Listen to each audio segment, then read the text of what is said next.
প্রতি রবিবার দেখুন, জানুন সত্য রামায়ণ, যা এখনো কোনো সংবাদ মাধ্যমে প্রচারিত হয়নি। একসময় এই সত্য রামায়ণ আদালতের নির্দেশে নিষিদ্ধ ঘোষিত হয়েছিল, পরে সে নির্দেশ উঠে যায়। কেন? তবে কি আদালত এই সত্য রামায়ণকে মান্যতা দিয়েছিল? দশরথের কি আরও 350 জন স্ত্রী ছিল? ঋষ্যশৃঙ্গ মুনি কি রাম, লক্ষ্মণ, ভরত, শত্রুঘ্নের পিতা? দেবী সরস্বতী কি কৈকেয়ীর দাসী মন্থরা? নারদের অভিশাপেই কি বিষ্ণুর মর্তে রাম হয়ে জন্মগ্রহণ? সীতা কি সম্মতি দিয়ে রাবণের সঙ্গে লঙ্কায় যান? রাম কি লক্ষ্মণকে হত্যা করতে চেয়েছিলেন?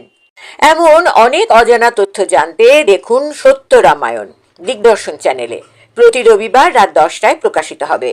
লগ ইন করুন, সাবস্ক্রাইব, বেল আইকন ছুঁয়ে গ্রাহক হন।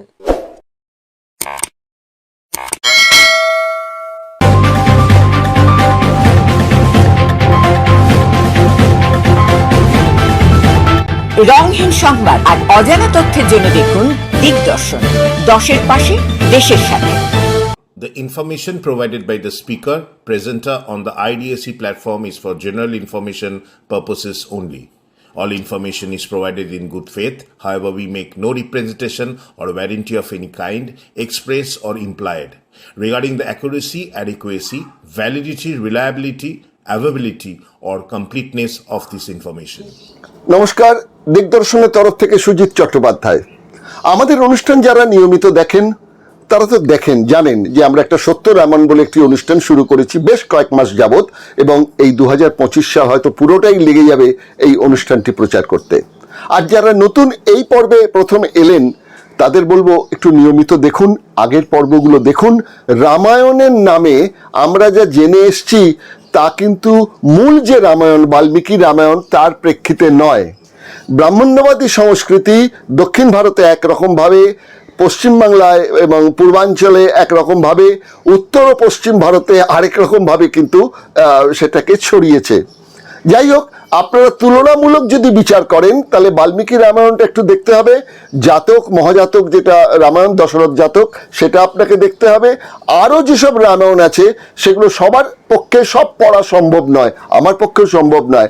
আমি খালি বিভিন্ন জায়গা থেকে সেগুলোকে আরোহণ করে আপনাদের কাছে একটু তুলে ধরছি। তার মধ্যে প্রধান বিষয় যেটা থাকছে, দক্ষিণ ভারতের দলিত আন্দোলনের এক মহান নেতা, আমরা আম্বেদকরকে চিনি কিন্তু আমরা চিনি না পেরিয়ার ইভি রামাস্বামীকে। পেরিয়ার ইভি রামাস্বামীর জীবনে যা ঘটনা ঘটেছে, তিনি যেহেতু দলিত সম্প্রদায়ের ছিলেন, তার কিন্তু আর্থিক অবস্থা ভালো ছিল, তা সত্ত্বেও সমাজে ব্রাহ্মণ্যবাদী সমাজ ব্যবস্থা তাকে কিভাবে ঘৃণা করত, এবং পুরো দলিত সমাজকে আজও সেই ঘৃণা করা হয়। এবং রামায়ণ যে একটা ব্রাহ্মণ্যবাদী সংস্কৃতি, সেটা কিন্তু অক্ষরে অক্ষরে ভেতরে লেখা আছে, একটু মন দিয়ে যদি আপনারা দেখেন। আমাদের এই পর্বে চলে এসছি আমরা রাবণ সম্পর্কে। রাবণ একটি মুখ্য চরিত্র রামায়ণের, এবং অবশ্যই ভিলেন চরিত্র, কেন তিনি তো রামের স্ত্রী সীতাকে হরণ করেছিলেন। সুতরাং যারা কিডন্যাপ করে, আমরা তো সিনেমা দেখেও বুঝি যে যারা কিডন্যাপ করে তারা তো ভিলেন হবেই। কিন্তু রাবণ কি সত্যিই ভিলেন? সে প্রসঙ্গে তো আমরা আবার পরবর্তী অধ্যায়ে যাব। কিন্তু তার আগে জেনে নিই যে রাবণের রাজধানী লঙ্কা বলে আজকেও যেটাকে বোঝানো হয় সেটা হচ্ছে শ্রীলঙ্কা। কিন্তু শ্রীলঙ্কা কিন্তু লঙ্কার রাজধানী ছিল না, রাবণও শ্রীলঙ্কার রাজা ছিলেন না। যদি একটু ভালোভাবে আমরা বাল্মীকি রামায়ণ অধ্যয়ন করি তাহলে কিন্তু পরিষ্কার বুঝতে পারবো। কেননা লঙ্কার নাম কি ছিল? লঙ্কার নাম ছিল, আমরা জানি, 1972 সালের আগে পর্যন্ত নাম ছিল রেডিও, এবং বিখ্যাত হিন্দি গানের অনুষ্ঠান হতো রেডিও সিলন। এবং আপনারা জানেন আমিন সাহানি, তিনি কিন্তু এই রেডিও সিলনের একজন অ্যাঙ্কার ছিলেন, বিখ্যাত অ্যাঙ্কার তখনকার দিনের। তাহলে সিলন যে রাজ্যের নাম, সেটা পরবর্তীকালে শ্রীলঙ্কা হলো। সেটা অন্য তামিল ভাষা এবং এলু ভাষা যেটা রয়েছে আমাদের সিংহলে, সেইগুলোর থেকেই শব্দগুলো বেরিয়েছে, যার শব্দ হচ্ছে গিয়ে পবিত্র স্থান। শ্রীলঙ্কা মানে হচ্ছে পবিত্র স্থান, যেমন পাকিস্তান, ঠিক একই তাই, শ্রীলঙ্কা মানে হচ্ছে পবিত্র স্থান। এখন যেটা আমরা দেখতে পাচ্ছি যে বুদ্ধের পরবর্তী সময়, অর্থাৎ বুদ্ধের আমরা যদি জন্ম মৃত্যুর সময়কালটা ধরি তাহলে 563 BC, অর্থাৎ বিফোর ক্রাইস্ট। আর যেটা বলা হচ্ছে যে রামায়ণের রচনাকাল, সেটা হচ্ছে 200 BC, অর্থাৎ খ্রিস্ট জন্মের 200 বছর আগে। অর্থাৎ প্রথমে কিন্তু বুদ্ধদেব জন্মেছেন, তারপর বুদ্ধদেবের যে ধর্মীয় রীতি, বেদ বিরোধী তার যে আন্দোলন, সেইটাকে দমন করার জন্যই কিন্তু ব্রাহ্মণ্যবাদী সংস্কৃতি এই রামায়ণ মহাভারত রচনার প্রয়োজন হয়ে পড়ে। এবং বিভিন্ন দেশের যে রূপকথা, সেই কথাগুলো কি উপকাহিনী, সেগুলোকে কিভাবে ব্রাহ্মণ্যবাদী সংস্কৃতি নিয়ে এসে রামায়ণ মহাভারত তৈরি করে রাবণকে ভিলেন বানানো, রামকে পুরুষোত্তম বানানো, এসব ঘটনাগুলো ঘটেছে, যেগুলো আমাদের পর্বগুলো যদি আপনারা ধারাবাহিকভাবে দেখেন তাহলে আপনারা দেখতে পাবেন। আপনাদের একটা মাথায় রাখতে হবে, সেটা হচ্ছে যে দীনেশচন্দ্র সেন, যিনি বৃহৎবঙ্গ বইটি লিখেছিলেন, সেই দীনেশচন্দ্র সেন কিন্তু পরিষ্কার করে বলে গেছেন যে সন্ন্যাসের ধর্ম হচ্ছে এই বৌদ্ধ ধর্ম।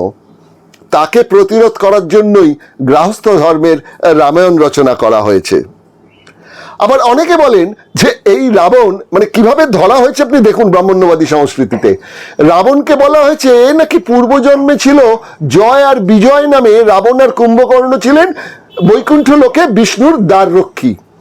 একবার ব্রহ্মার 4 মানুষপুত্র, যারা সাইজে সব একদম বাচ্চাদের মতন আর কি, তারা নাকি দেখা করতে এসেছিলেন, কিন্তু যেহেতু বিষ্ণুর হুকুম ছিল না, এই দ্বাররক্ষীরা তাকে আটকে দিয়েছিল। তখন এরা অভিশাপ দিয়েছিল, সে সময় কিন্তু বিষ্ণু এদের বাঁচাননি, কিন্তু তার কথাতেই কিন্তু রাস্তা আটকে তারা দাঁড়িয়েছিল। যাই হোক, তারাই নাকি শাপগ্রস্ত হয়ে পরবর্তী সময় রাবণ এবং আমাদের কুম্ভকর্ণ নাম দিয়ে জন্মান। এবং রাবণ নাকি রামকে এই জন্যই হত্যা করার জন্যই, রাবণ আর কি রামের হাতে হত্যা হওয়ার জন্যই নাকি সামান্য ব্যাপারেতে রামের স্ত্রীকে তুলে নিয়ে গিয়েছিলেন, যাতে রাম খুব রেগে যায় এবং তাকে হত্যা করে মুক্তি দিয়ে তাকে নাকি পাঠিয়ে দেওয়া যেতে পারে স্বর্গে। স্বর্গে যাওয়ার জন্যই রাবণ ইচ্ছে করে রামের হাতে মরবার জন্যই সীতাকে হরণ করেছিলেন। এরকম একটা কিন্তু ব্রাহ্মণ্য সংস্কৃতি এরকম একটা গল্পকে দাঁড় করায়। যাই হোক, এই মুহূর্তে আর কথা বাড়াবো না। আপনারা এই রাবণ সম্পর্কে আপনাদের প্রথমে একটা ছোট্ট প্রতিবেদন দেখাচ্ছি। প্রতিবেদনের পর আমরা সরাসরি চলে যাব সত্য রামায়ণ, একটি সত্যের উন্মোচনের একটি বইয়ের লেখক, তিনি হচ্ছেন সমাজকর্মী রঞ্জিত মিস্ত্রি। তার সঙ্গে একটি সাক্ষাৎকার টেলিফোনে, অর্থাৎ টেলিফোনিক সাক্ষাৎকার। চলুন আপনারা প্রথমে ওই প্রতিবেদনটা একটু দেখে নিন, বুঝতে সুবিধা হবে রাবণ, রাম এবং রামায়ণ। রামায়ণের অন্যতম চরিত্র রাবণ, লঙ্কার রাজা। বাল্মীকি তার রামায়ণে রাবণকে রাক্ষসরাজ অর্থাৎ অনার্য রাজা হিসেবে সীতাহরণের জন্য ভিলেন এবং নারী লুণ্ঠনকারী হিসেবে প্রতিষ্ঠিত করেন। কিন্তু রাবণের রাজ্যকে স্বর্ণলঙ্কা বলতে বাধ্য হন, কারণ সে রাজ্যের শিক্ষা, সংস্কৃতি, নাগরিকদের অধিকারকেই বোঝানো হয়েছে স্বর্ণ সমান। যেমন আমরা বলে থাকি সোনার বাংলা। লক্ষ্য করার বিষয়, অযোধ্যাকে কিন্তু স্বর্ণ অযোধ্যা তিনি বলেননি, এমনকি রৌপ্য অযোধ্যাও নয়। রাবণ কে, কি, কেন, সেসব তো এক ভিন্ন প্রসঙ্গ। কিন্তু আজকের শ্রীলঙ্কা কি সেদিনের লঙ্কা? না। ঐতিহাসিক তথ্য বলছে রামচন্দ্র মোটেও সমুদ্র পেরিয়ে আজকের শ্রীলঙ্কায় যাননি। হনুমানও সমুদ্র পেরিয়ে সেই লঙ্কায় যাননি। শুনতে অবিশ্বাস্য মনে হলেও বাল্মীকি রামায়ণে যে বর্ণনা দেওয়া হয়েছে তা গবেষণা করে সেটাই তো প্রমাণিত হয়। বাল্মীকি রামায়ণে বর্ণিত হয়েছে জটায়ুর দাদা সম্প্রীতি রামকে বর্ণনা দেন রাবণ সীতাকে নিয়ে গেছে 100 যোজন দূরে। এমনটাই উল্লেখ আছে বাল্মীকি রামায়ণের 6ষ্ঠ অধ্যায়ের 22 নম্বর সর্গে। শারদীয়া পৌরাণিকী 4th বর্ষের 4th সংখ্যা 2004-এ তপন চট্টোপাধ্যায় গবেষণালব্ধ তত্ত্ব পরিবেশন করে বলেছেন, এখানে বলা দরকার যে রামায়ণে যোজনের অর্থ ধনুশত, অর্থাৎ 100 ধনুক পরপর রাখলে যতটা দূরত্ব হয় ঠিক ততটাই। তখনকার দিনের এক একটি ধনুক ছিল 2 গজ লম্বা, সুতরাং ধনুশত অর্থাৎ 200 গজ। 100 যোজন ব্যাপী লঙ্কার হ্রদের পরিমাপও এইভাবেই করতে হবে। রামায়ণে অতিশয়োক্তির ব্যবহার মনে রেখে বিচার করলে হ্রদের ব্যাস 1-1.5 মাইলের বেশি ছিল না। রাবণ সীতাকে অপহরণ করার পর 9 মাস সুগ্রীবের সাহায্য লাভের অপেক্ষায় কেটে গেল। শেষকালে সুগ্রীবের কাছে লক্ষ্মণকে পাঠাতে হলো পূর্ব প্রতিশ্রুতি মনে করিয়ে দেওয়ার জন্য। সীতার বিরহে ও তাকে রাবণের কবল থেকে উদ্ধার করার জন্য রামের উদ্বেগ ও আকুলতা মহাকবি অসাধারণ দক্ষতার সঙ্গে ফুটিয়ে তুলেছেন। এক একটি শব্দ যেন এক একটি কান্না। এই সময় ভাইকে সঙ্গে নিয়ে রাম পম্পা, ঋষ্যমুখ, শিউরি নারায়ণ অর্থাৎ শবরীর আশ্রম ইত্যাদি আধুনিক মধ্যপ্রদেশ ও ছত্তিশগড়ের বহু জায়গা ঘুরে বেরিয়েছেন। উদ্দেশ্য ছিল যুদ্ধের জন্য লোকবল সংগ্রহ ও জনমত তৈরি করা। বানর সেনাদের একত্র করে যুদ্ধের প্রস্তুতির জন্য সময় লেগেছে। বিভীষণকে ভাইয়ের বিরুদ্ধে প্ররোচিত করাও সহজ হয়নি। কয়েক মাইল ব্যাপী লঙ্কার সেতু নির্মাণ করতেও সময়ের প্রয়োজন হয়েছে। এত সবের মধ্যে বিপদসংকুল পথে সে যুগে পায়ে হেঁটে রামের পক্ষে সিংহল যাওয়াটা কষ্টকল্পিত নয় কি? বিশেষত যখন রামায়ণে বারবার উল্লেখ করা হয়েছে যে এই স্থানগুলি বিন্ধ্য অঞ্চলে অবস্থিত। এমনকি গন্ধমাদন পর্বত ছিল এখনকার উড়িষ্যা ও মধ্যপ্রদেশের সীমানায় দণ্ডকারণ্য অঞ্চলে। রামায়ণ অনুযায়ী লঙ্কার অবস্থান ছিল ত্রিকুট পর্বতে। সুবেল পর্বত ছিল লঙ্কার দক্ষিণে। এই দুটি পাহাড়ই আছে এখন জব্বলপুরে, সিংহলে নয়। দুটি নদী মিলিত হয়ে একটি বড় হ্রদের সৃষ্টি করেছিল, যার মধ্যে ছিল লঙ্কা দ্বীপ। ইন্দ্রানায় আজও এই দুটি নদীর অস্তিত্ব রয়েছে। এখন আরও কয়েকটি লক্ষণীয় বিষয়ের উল্লেখ করে বক্তব্যের উপসংহারে আসব। প্রথমত, লঙ্কা শব্দটি মুন্ডারি ভাষায় ব্যবহার করা হয়, যার অর্থ উঁচু জমি বা রাজার জমি। অমরকণ্টকে গোড় উপজাতি এখনও নিজেদের রাবণ বংশীয় বলে এবং রামকে হীন দৃষ্টিতে দেখে। তারা সকল গুরুত্বপূর্ণ স্থানকে লঙ্কা বলে অভিহিত করে। দ্বিতীয়ত, লঙ্কায় রামের সেতু তৈরি করার সময় যেসব গাছ ব্যবহার করা হয়েছিল যা উল্লেখ করেছেন বাল্মীকি, যেমন শাল, অশ্বকর্ভ, তাল, তিলক, অর্জুন, বেল, অশোক, সেগুলির বেশিরভাগই দক্ষিণ ভারতে জন্মায় না। শালগাছ দিয়ে রাক্ষস ও বানরেরা হামেশাই লড়াই করেছে, যা দক্ষিণ ভারতে পাওয়া যায় না। সরু চোঙার নিকটবর্তী হয়েছে, যেগুলি জব্বলপুর বা অমরকণ্টক অঞ্চলে দেখা যায়, সিংহলের কাছে নয়।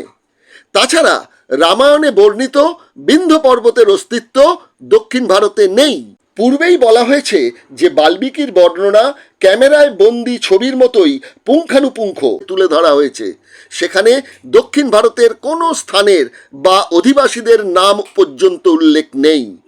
শ্রীলঙ্কার প্রাচীন নাম সিংহল। ঐতিহাসিক সূত্রে বঙ্গের পুরাণকালের রাজকুমার অধুনা হুগলি জেলার সিঙ্গুরের কাছে অবস্থিত সিংহলি পাটনার অধিপতি সিংহবাহুর পুত্র বিজয় সিংহের নামের সঙ্গে বহু যুগ ধরে যুক্ত থেকেছে। কথিত আছে বিজয় সিংহ সম্রাট অশোকের 200 বছর আগে 430 খ্রিস্টপূর্বাব্দে তাম্রলিপ্ত আজ যা তমলুক সেই বন্দর থেকে জাহাজে সিংহলে গিয়ে দ্বীপ জয় করে নিজের দেশের নামে তার নামকরণ করেছিলেন। সিংহলের প্রাচীন গ্রন্থ মহাবংশে এর উল্লেখ আছে। বিজয় সিংহের সিংহলের রাজধানী ছিল অনুরাধাপুর।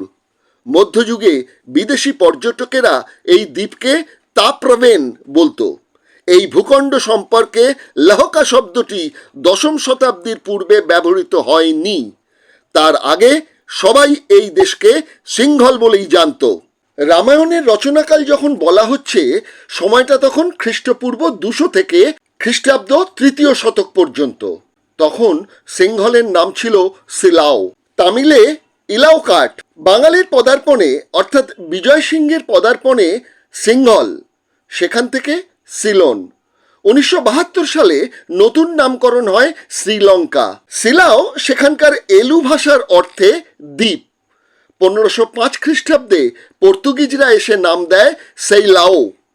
শ্রী শব্দের অর্থ এলু ভাষায় পবিত্র, লঙ্কা শব্দের অর্থ দ্বীপ। যারা গুগল ইউনিভার্সিটিতে আস্থা রাখেন তারাও একবার দেখে নিতে পারেন। অর্থাৎ খ্রিস্টপূর্ব 200 বছর আগে লঙ্কা শব্দের প্রয়োগ জালিয়াতি ছাড়া আর কিছু নয়। হিন্দুত্ববাদীরা ঐতিহাসিক তথ্যকে চ্যালেঞ্জ জানিয়ে দেখতে পারেন। নমস্কার রঞ্জিত বাবু। নমস্কার। নমস্কার। দিগদর্শন থেকে সুজিত আবার আপনার কাছে এলাম 19তম পর্ব নিয়ে।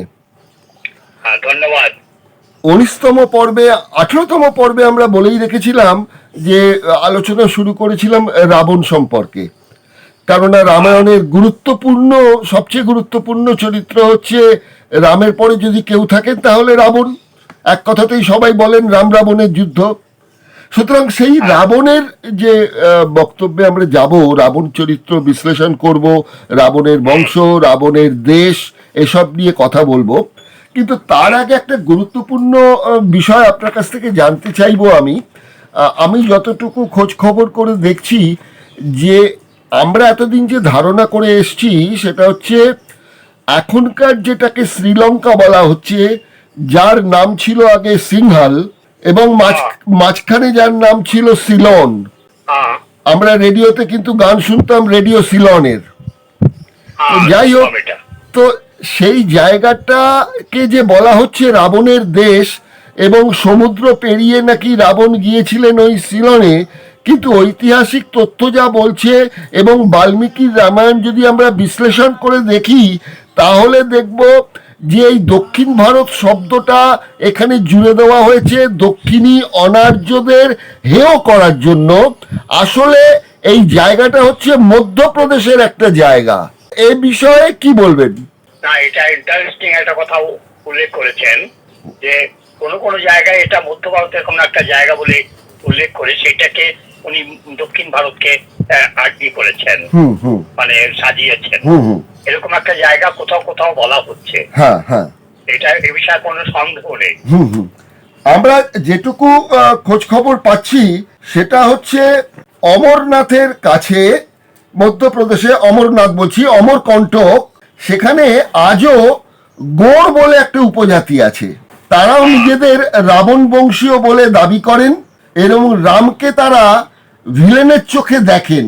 তারা মানে যে মুন্ডারি ভাষাটা তারা ব্যবহার করেন, সেই মুন্ডারি শব্দে লঙ্কা শব্দের অর্থ হচ্ছে উঁচু জমি বা রাজার বাসস্থান।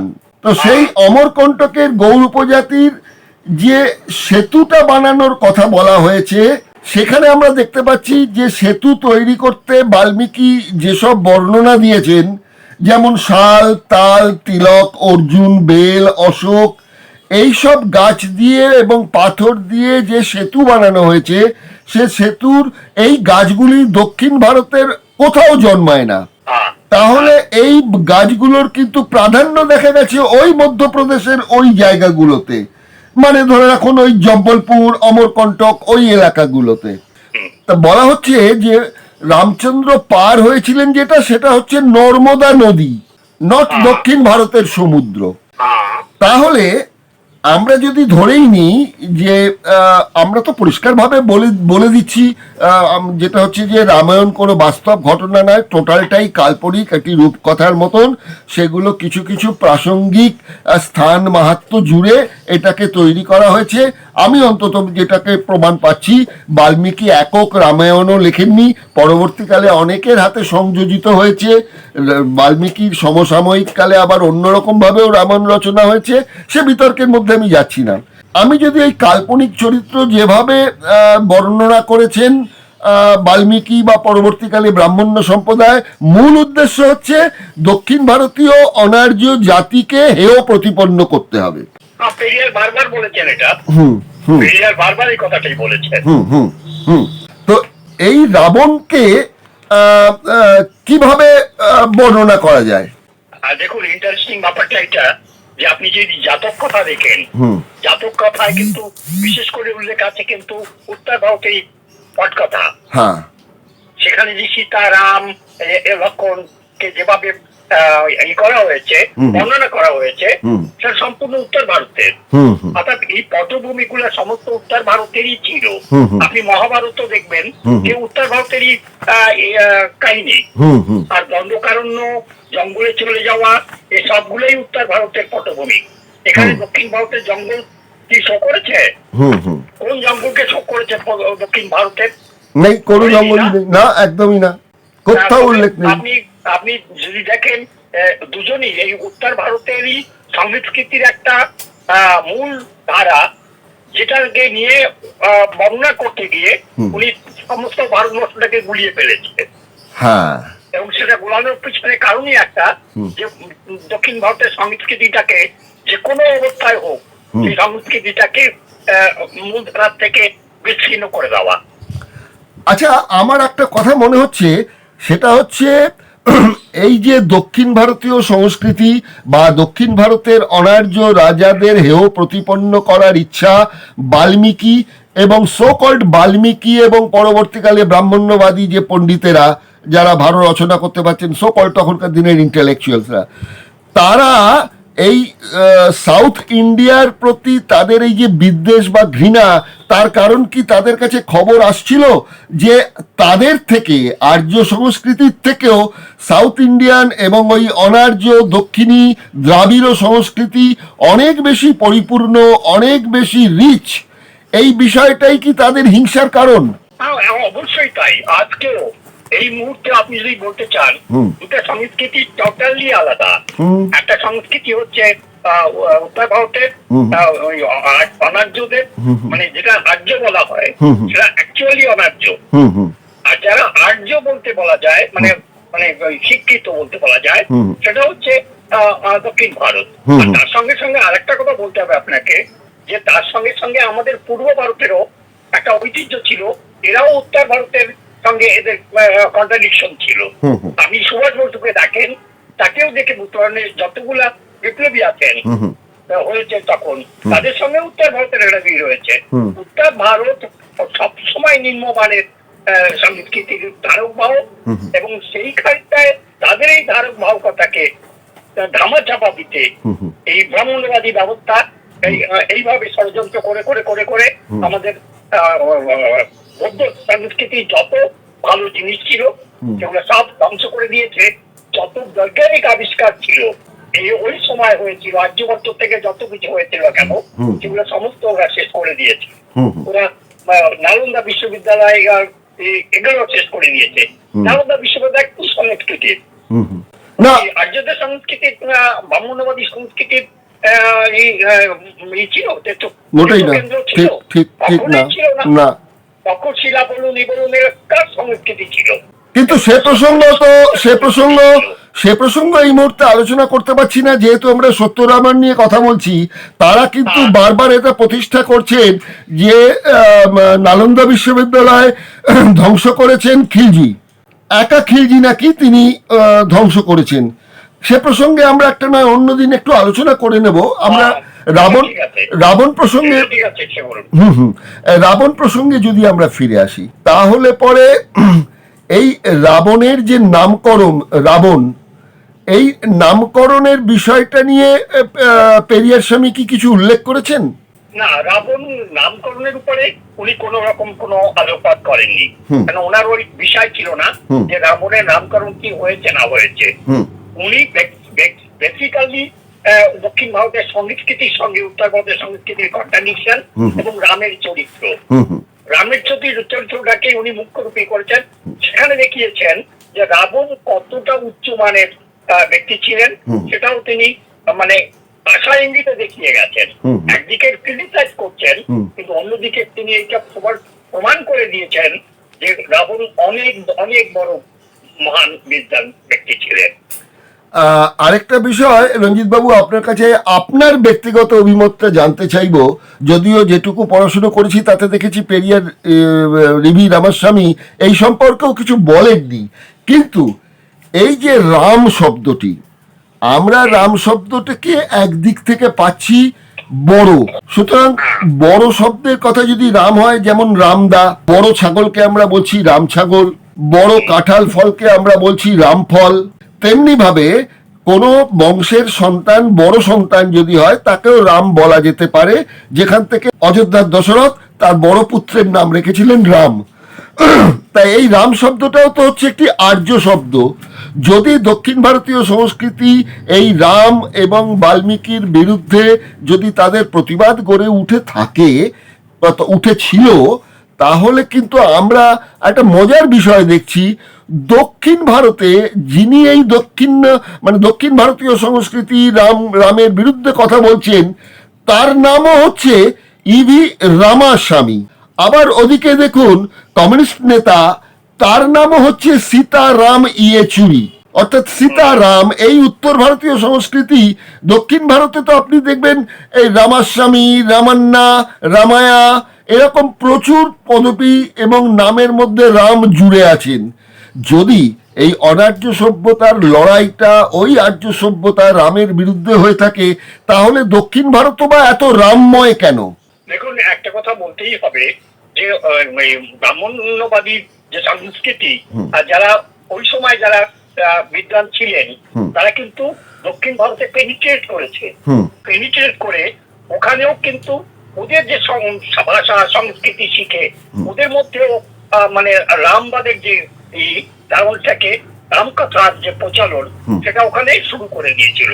এবং প্রচুর পরিমাণে ব্রাহ্মণরা ওই সময় দেখা গেছে যারা ওখানে রামকথা নিয়ে অনেক প্রচার করতেন, মিথ্যা রামকথা নিয়ে প্রচার করতেন।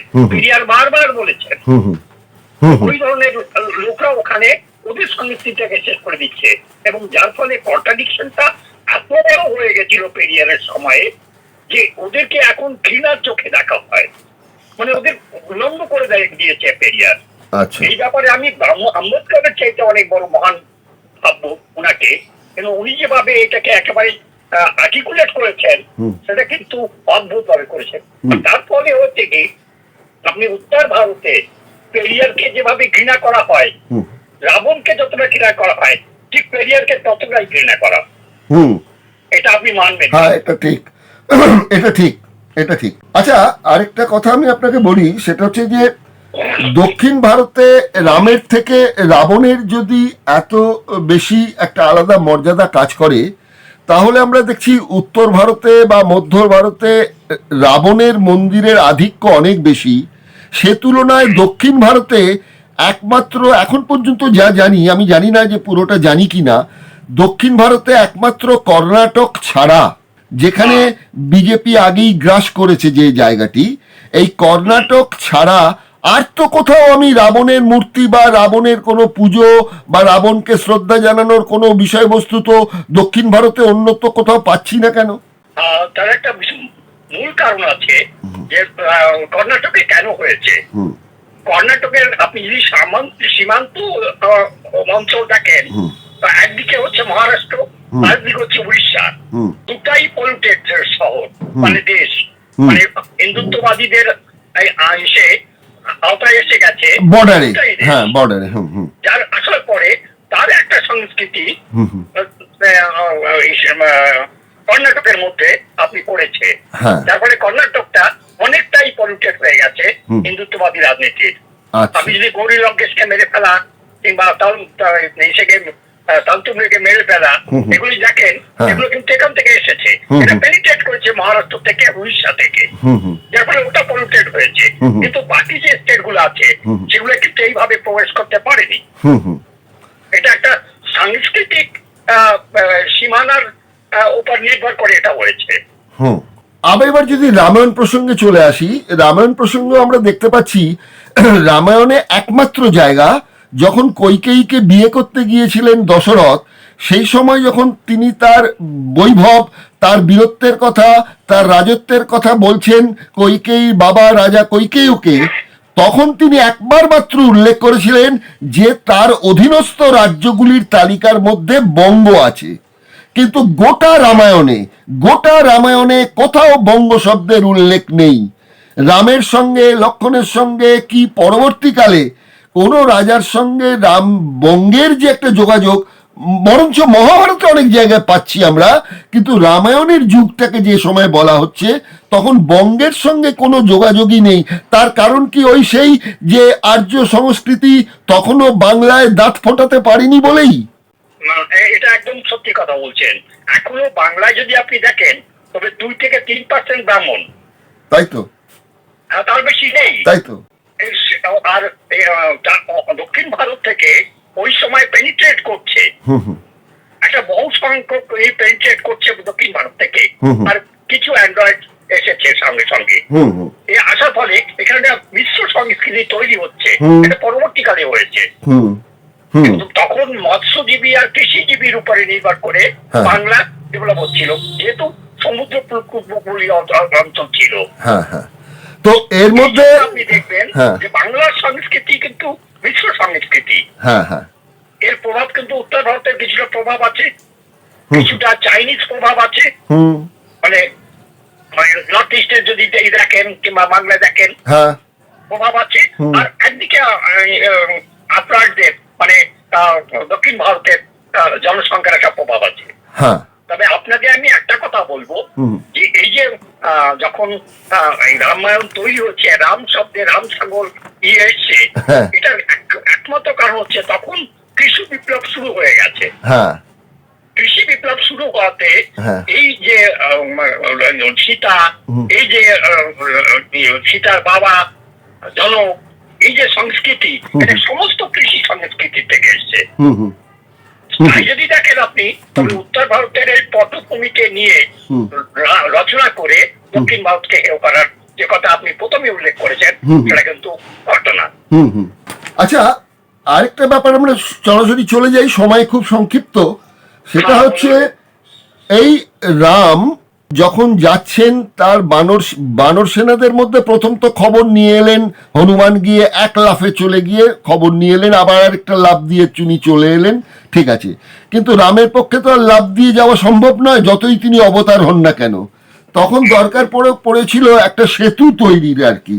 সেখানে যে সেতুর বর্ণনা করা হচ্ছে সেটা হচ্ছে যোজন দিয়ে, যোজন শব্দটাকে দিয়ে কিন্তু একটা হিসেব বার করা হয়েছে।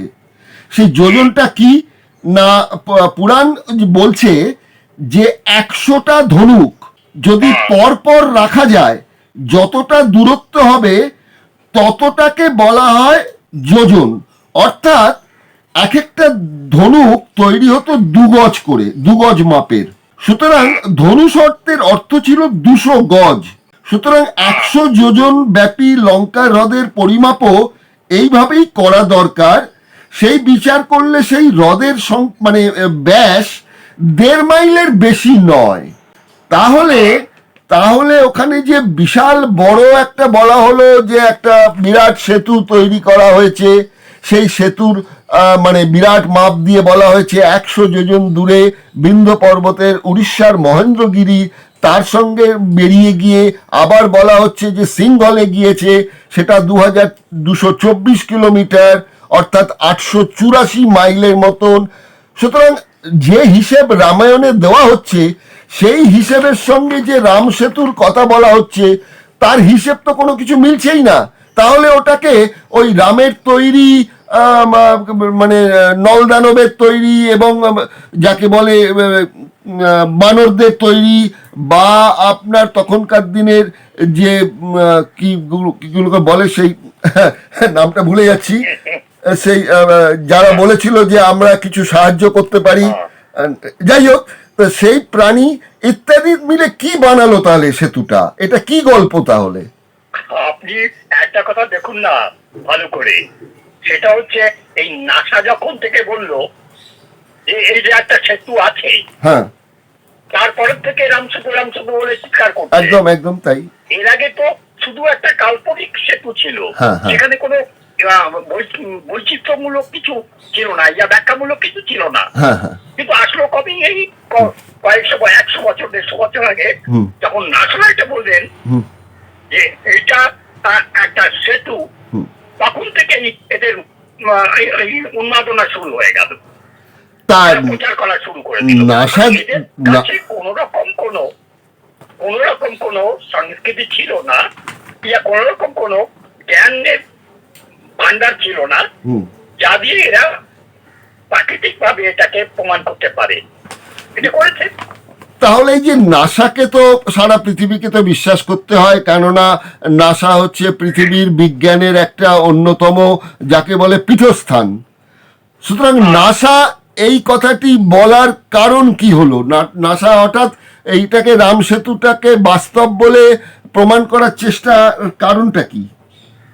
অ্যাকচুয়ালি সেটা নয়, অ্যাকচুয়ালি যখন স্যাটেলাইট ছাড়া হয়েছে, স্যাটেলাইট করতে গিয়া এই একটা চিত্র ওখান থেকে নেওয়া হয়েছে।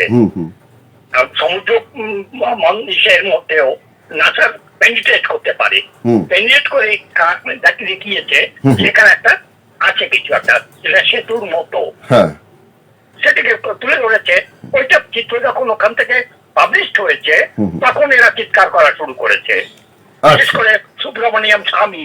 আচ্ছা, দক্ষিণ ভারতের সবচেয়ে বেশি মানে কালপ্রিট সে তখন এটাকে নিয়ে বাড়াবাড়ি করেছে এবং এটা নিয়ে সুপ্রিম কোর্ট পর্যন্ত দৌড়দৌড়ি করেছে। আচ্ছা, তো আমরা এখানে যেটুকু রামায়ণের বর্ণনা পাচ্ছি, মানে বাল্মীকি রামায়ণ ধরে যদি আমরা এগোই, তাহলে আমরা দেখছি গন্ধমাদন পর্বত আমরা দেখছি উড়িষ্যা ও মধ্যপ্রদেশের সীমানায় দণ্ডকারণ্য অঞ্চলে আছে। আবার রামায়ণ অনুযায়ী যদি আবার লঙ্কার অবস্থান খুঁজি, তাহলে সেটা বলা হচ্ছে ত্রিকুট পর্বতে। সুবেল পর্বত ছিল লঙ্কার দক্ষিণে, আর দুটো পাহাড়ই আছে এই মুহূর্তে জব্বলপুরে, কোনো মতেই শ্রীলঙ্কায় নয়।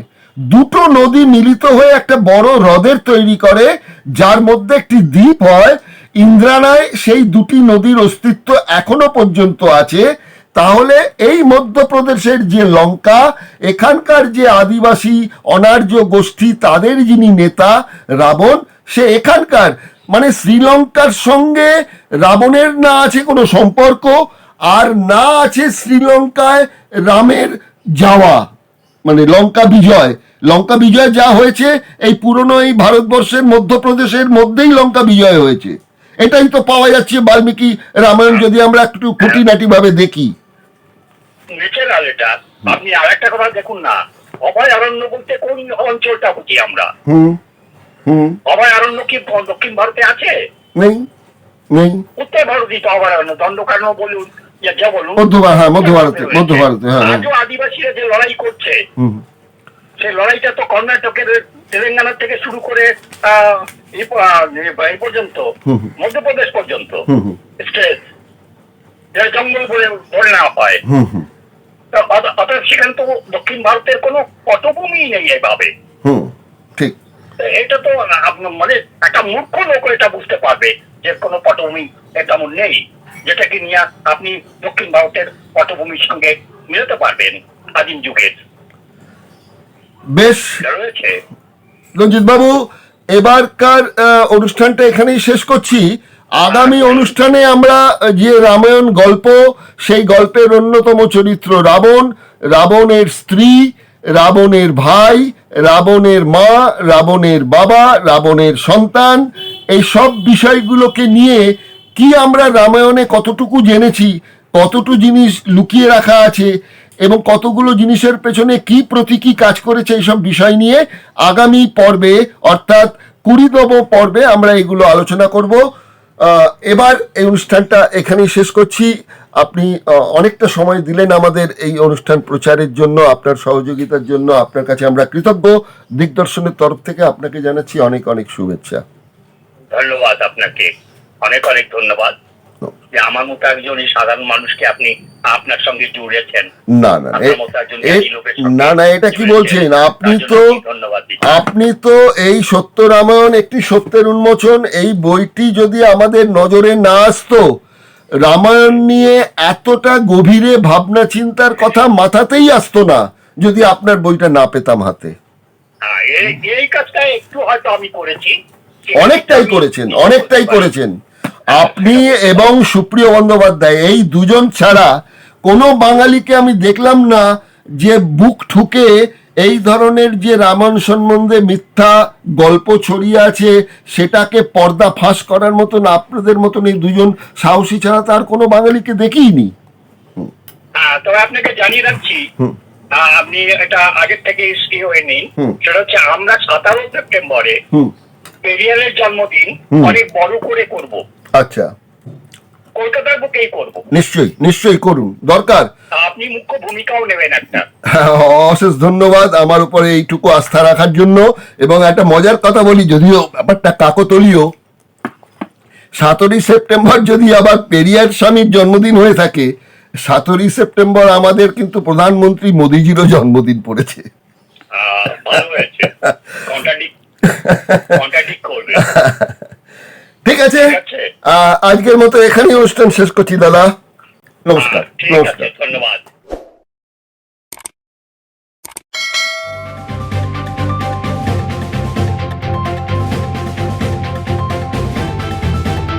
রংহীন সংবাদ আর অজানা তথ্যের জন্য দেখুন দিগদর্শন, 10-এর পাশে, দেশের সাথে।